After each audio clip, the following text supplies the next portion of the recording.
Hello there. So hope everyone's survived the storms. So I shall show you what I've been doing today.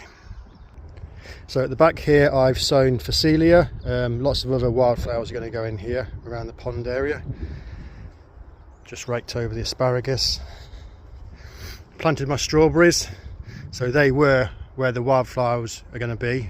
So I've moved them, so they're going to be there. This is going to be a whole fruit section. So I've got blackcurrant sticks around the area. Strawberries over there. And I'll probably have melons or cucumbers going along the arch.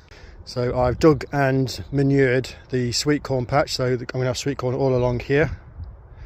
There's going to be a wood chip path there, and this is going to be beans, peas, carrots probably, and brassicas. So I've dug the brassica area and it's manured as well.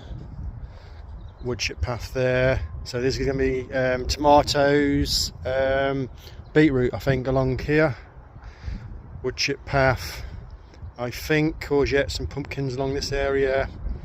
That's my onion bed. Got garlic at the end, and then this is my flower bed. So it's all been mulched. Everything's been dug over and manured, so ready to go.